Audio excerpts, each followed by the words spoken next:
Hello guys, welcome to my channel at speak Angrezi. आज हम पढ़ेंगे इंग्लिश ग्रामर में आर्टिकल के बारे में। 3 आर्टिकल होते हैं, ए, एन और द। ये किसी भी नाउन से पहले इस्तेमाल किए जाते हैं। तो इसको कैसे यूज़ किया जाता है इंग्लिश में, आज हम इसके बारे में पढ़ेंगे। तो आज हम सबसे पहले सीखते हैं एन का यूज़ क्या होता है। देखिए, 3 एग्ज़ाम्पल मैंने आपके सामने लिखे हैं। I study in a university, ये सही एग्ज़ाम्पल है। ही इज़ अ MLA, ये गलत एग्ज़ाम्पल है। She has lost N FIR, ये एक सही एग्ज़ाम्पल है। आपने शुरू से लेकर अब तक एन के बारे में ये पढ़ा होगा कि एन वाउल साउंड के साथ यानी AEIOU के साथ यूज़ किया जाता है, लेकिन ऐसा नहीं है। एन वाउल साउंड के साथ यूज़ नहीं किया जाता, AEIOU के साथ नहीं यूज़ होता। फॉर एग्ज़ाम्पल, जैसे मैंने लिखा है I study in a university, ये सही है, लेकिन इसके अंदर यू तो आ रहा है यूनिवर्सिटी में और उससे पहले मैंने ए का प्रयोग किया है, फिर भी मैंने इसको सही बताया है। ऐसा क्यों, ये हम आगे समझेंगे। नेक्स्ट है ही इज़ अ MLA, ये एक गलत एग्ज़ाम्पल आपको लग रहा होगा, लेकिन ये भी एग्ज़ाम्पल सही है। हम इसको आगे पढ़ेंगे कि ये कैसे यूज़ होता है। She has lost N FIR, अब आप सोच रहे हैं FIR तो F से स्टार्ट है, लेकिन मैंने N लगा के इसको सही कैसे कर दिया, ये हम आगे सीखते हैं। आइए तो देखते हैं N का सही यूज़ क्या होता है। देखिए, N को हिंदी में कहते हैं एक। जब भी नाउन हो और वो एक हो तो हम एन का प्रयोग करेंगे। जैसे एन का प्रयोग उन शब्दों के पहले करते हैं जिन शब्दों की शुरुआत में उच्चारण आ, ई, उ, ए, ओ आता हो। इनको हम हिंदी में स्वर कहते हैं। इन्हीं के साथ एन का प्रयोग किया जाता है। तो अगर आप समझे हो कि एन का वाउल साउंड AEIOU से कोई लेना देना नहीं है, एन का उन शब्दों से लेना देना है जिनकी शुरुआत आ, ई, उ, ए, ओ से होती है। देखिए, एग्जाम्पल था I study in a university. देखिए, यूनिवर्सिटी यू से शुरू होता है, इसमें यू का स्वर है। यू एक व्यंजन होता है, यू से यूनिवर्सिटी की शुरुआत होती है, लेकिन लिखा क्या है कि एन का प्रयोग हम कब करते हैं, जिन शब्दों की शुरुआत आ, ई, उ, ए, ओ से होती है, उसके साथ हम इसका यूज़ करते हैं। लेकिन इसमें हम यूनिवर्सिटी कह रहे हैं तो इसमें कहीं भी यू का साउंड नहीं है, इसलिए आ, ई, उ, ए, ओ से शुरू होने वाले के साथ हम एन का यूज़ करते हैं। और ये यूनिवर्सिटी है जो यू से शुरू हो रहा है, इसलिए हमें ए का यूज़ करना है। याद रखिए, एन का यूज़ स्वर के साथ यानी आ, ई, उ, ए, ओ के साथ होता है। बाकी जितने व्यंजन हैं उनके साथ हम ए का यूज़ करते हैं। बस इन्हीं शब्दों के साथ जो आ, ई, उ, ए, ओ से शुरू होते हैं उनके के साथ हम एन का यूज़ करते हैं। अब आप ये सोच रहे होंगे ही इज़ अ MLA, ये गलत है। ही इज़ एन MLA, ये सही कैसे हो सकता है। देखिए, MLA बोलते समय आप ए का साउंड करते हैं, ही इज़ एन MLA। अगर आप हिंदी में लिखेंगे MLA तो पहले ए लिखेंगे। इसीलिए मैंने आपको बताया था कि एन का यूज़ हम वाउल साउंड के साथ नहीं करते। किन के साथ करते हैं, आ, ई, उ, ए, ओ से हमारा मतलब होता है। तो हमें AEIOU को नहीं देखना, हमें ये देखना है कि वो वर्ड, वो नाउन किन स्वर से शुरू हो रहा है। अगर वो आ, ई, उ, ए, ओ से शुरू होता है तब हम एन का प्रयोग करेंगे। हमें AEIOU से कोई भी मतलब नहीं है। इसलिए ही इज़ अ MLA गलत होगा, ही इज़ एन MLA सही होगा, क्योंकि MLA में ए का साउंड है और वो एन के साथ प्रयोग किया जाता है। नेक्स्ट है she has lodged an FIR, उसने एक FIR दर्ज की है। देखिए FIR में ए का साउंड है एफ, तो जो ए का साउंड है FIR में FIR एफ, तो जो शुरुआती साउंड है वो है ए का। इसी हिसाब से एन का प्रयोग सही होगा। तो हमें एन का प्रयोग करने के लिए वाउल साउंड AEIOU को नहीं देखना है, हमें स्वर से मतलब होता है, अक्षर से नहीं।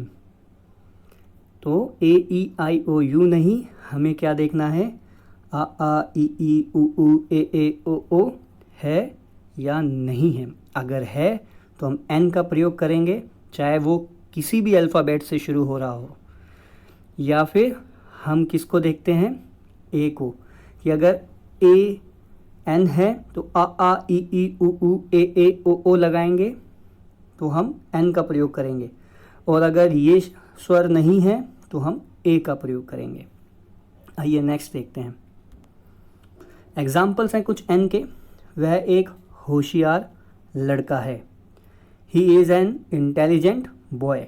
देखिए होशियार को हम इंटेलिजेंट कहते हैं, इंटेलिजेंट आई से बेशक शुरू हो रहा है, AEI वो वाला कॉन्सेप्ट मत लाना इसमें, ये बेशक आई से शुरू हो रहा है इंटेलिजेंट, इसलिए मैंने एन लगाया नहीं, ये मैंने एन इसलिए लगाया क्योंकि ये ई के स्वर से शुरू हो रहा है, इसलिए मैंने यहाँ पर एन लगाया।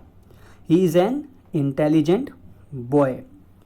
तुम एक ईमानदार व्यक्ति हो, you are an honest person. देखिए ऑनेस्ट के साथ एन का प्रयोग इसलिए होता है क्योंकि एच साइलेंट होता है। अगर एच साइलेंट नहीं होता तो हम यहाँ पर ए का प्रयोग करते, यू आर ए ऑनेस्ट होता, लेकिन एच साइलेंट होता है तो स्वर किसका आता है, ओ का।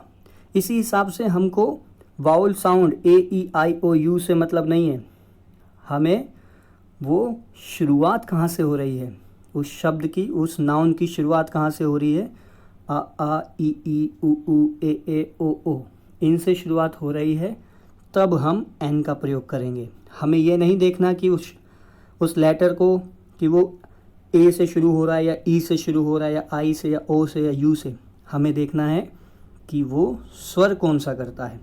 अगर वो आ ई ई उ ए ओ से स्वर शुरू होते हैं तब हम एन का प्रयोग करेंगे। हमें इस चीज़ की परवाह नहीं करनी कि वो AEIOU से शुरू हो रहा है या नहीं। जैसे उसके पिताजी MP हैं, his father is an MP।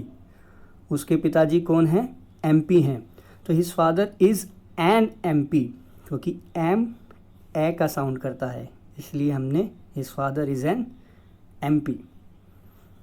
Next देखते हैं। नेक्स्ट है यूज़ ऑफ ए का क्या यूज़ होता है और कैसे हम ए को यूज़ करते हैं। देखिए जिन शब्दों का उच्चारण आ ई ई उ ए ओ से नहीं होता है, यानी कि AEIOU इंग्लिश में 26 लेटर होते हैं, उन 26 लेटर्स को छोड़कर, यानी AEIOU को छोड़कर जितना बचा उनमें हम ए का यूज़ करते हैं। तो सिंपल सी बात है कि एन का यूज़ करते हैं हम आ ई ई उ ए ओ से, लेकिन इसके अलावा जितने लेटर्स हैं 21 लेटर्स जो AEIOU को छोड़ के बचे, उनके साथ हम ए का यूज़ करते हैं। फॉर एग्ज़ाम्पल, मेरे पास एक कार है, आई हैव अ कार। मेरे पास एक कार है, तो कार में हम का स्वर आता है, जो का स्वर है वो आ ई ई उ ए ओ में नहीं आता, इसलिए मैंने यहाँ पर ए का यूज़ किया है, आई हैव अ कार। हमने एक घर खरीदा, वी बॉट अ हाउस। अब हाउस में हा का साउंड है, इसलिए मैंने यहाँ पर ए का यूज़ किया है। नेक्स्ट है तुमने एक किताब खरीदी है, you have bought a book. अब बुक में बा का साउंड है, यानी कि बी का साउंड है, और बा आ ई उ ऊ ए ओ में नहीं आता। नेक्स्ट है वह एक अध्यापक है, ही इज़ अ टीचर। देखिए हिंदी में तो आ का साउंड है, लेकिन जब हम इंग्लिश में करेंगे तब हम टी बोलते हैं, यानी कि टीचर, टा का साउंड आता है, इसलिए हम इसमें ए का प्रयोग करेंगे, क्योंकि हम इंग्लिश ग्रामर पढ़ रहे हैं, हिंदी ग्रामर नहीं पढ़ रहे। तो नेक्स्ट देखते हैं यूज़ ऑफ दा। देखिए दा का यूज़, कभी कभी हम दा को दा बोलते हैं और कभी कभी हम दा को दी बोलते हैं। तो कब दा को दा बोला जाता है और कब दा को दी बोला जाता है, आइए समझते हैं। देखिए दा को दी कब बोलते हैं, वही जो आप एन का रूल फॉलो करते हैं, यानी कि आ ई उ ए ओ की ध्वनि से शुरू होने वाले शब्द हों, तब हम दा को दा नहीं बोलेंगे, दा को दी बोलेंगे। ऐसे ही रूल हम जो एन के लिए अप्लाई करते हैं, ठीक वैसे ही हम दा के लिए अप्लाई करेंगे, लेकिन बोलेंगे क्या, दी। इसको एग्जाम्पल से समझते हैं। देखिए एग्जाम्पल ऑफ दा, यानी कब हम दा को दी बोलते हैं। एग्जाम्पल्स ऑफ दी, देखिए दा ऑफिस नहीं होगा, दी ऑफिस होगा, क्योंकि ऑफिस में ओ का साउंड है, ये एन का रूल फॉलो करते हैं। जैसे आ ई मैंने अभी आपको बताया, वैसे ही दा के साथ हम ऑफिस नहीं बोलेंगे, दी ऑफिस बोलेंगे। ऐसे ही द अम्ब्रेला ना बोलेंगे, दी अम्ब्रेला बोलेंगे, क्योंकि ये यू है, यानी वाउल साउंड के साथ शुरू हो रहा है। यू लिखा है लेकिन हम बोलते क्या है, अम्ब्रेला, आ। नेक्स्ट है द ऑफेंस। अब इसको हम द ऑफेंस नहीं बोलेंगे, दी ऑफेंस बोलेंगे, क्योंकि ये ओ का साउंड करता है, यानी कि वाउल साउंड जो हिंदी में स्वर होते हैं आ ई ओ, तो ये ओ का साउंड करता है, इसलिए हम द ऑफिस नहीं बोलेंगे, दी ऑफिस बोलेंगे। जैसे आपने एक न्यूज़पेपर देखा होगा, दी इकोनॉमिक टाइम्स, वहाँ पर हम दी इकोनॉमिक टाइम्स बोलेंगे, द इकोनॉमिक टाइम्स नहीं बोलेंगे, क्योंकि ये वाउल साउंड है। नेक्स्ट है द एलिफेंट। अब द एलिफेंट तो सब बोलते हैं, लेकिन दा नहीं बोलेंगे, दी बोलेंगे, क्योंकि इसके दा का अगला जो नाउन है वो क्या है, वाउल है, यानी कि हिंदी आ ई, उसमें ये एलिफेंट का साउंड है, इसलिए हम इसको दा एलिफेंट नहीं बोलेंगे, दी एलिफेंट बोलेंगे। आइए नेक्स्ट देखते हैं। आई होप कि आपको इतना समझ में आ रहा होगा। धीरे धीरे सारा कुछ क्लियर हो जाएगा अगर आप इसकी प्रैक्टिस करते रहेंगे और वीडियो को बार बार देखते रहेंगे। देखिए नेक्स्ट है यूज़ ऑफ दा। कब हम दा का यूज़ करते हैं, देखिए दा का यूज़ रिवर्स के साथ, यानी कि नदियों के साथ, mountain, seas, ocean, all use the, इनके साथ हम दा का यूज़ करते हैं। नदियाँ हैं, पहाड़ हैं, समुद्र हैं, इनके साथ हम दा का यूज़ करते हैं।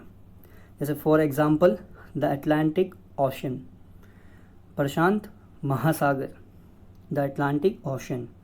नेक्स्ट है द हिमालय, हिमालय पर्वत है एक, इसके साथ भी हम दा का यूज़ करेंगे।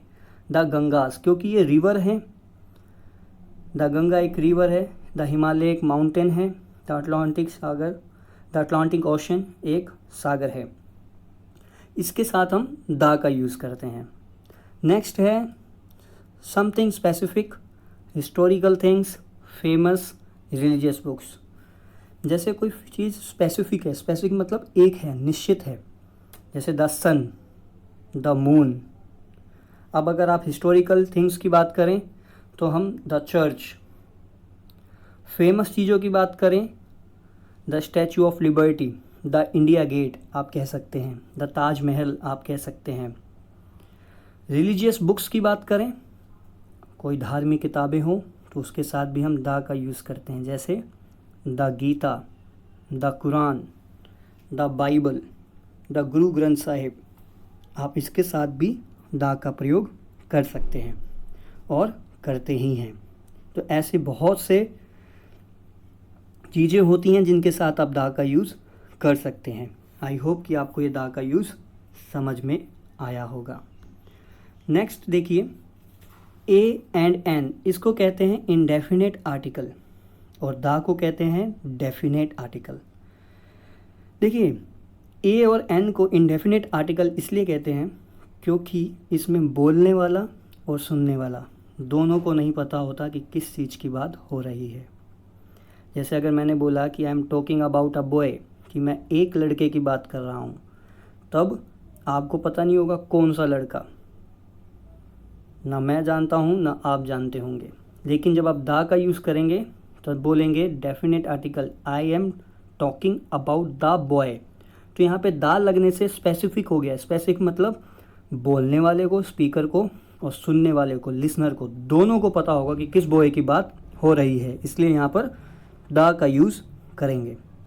आई होप कि आपको ये ए एन और दा का कॉन्सेप्ट समझ में आया होगा।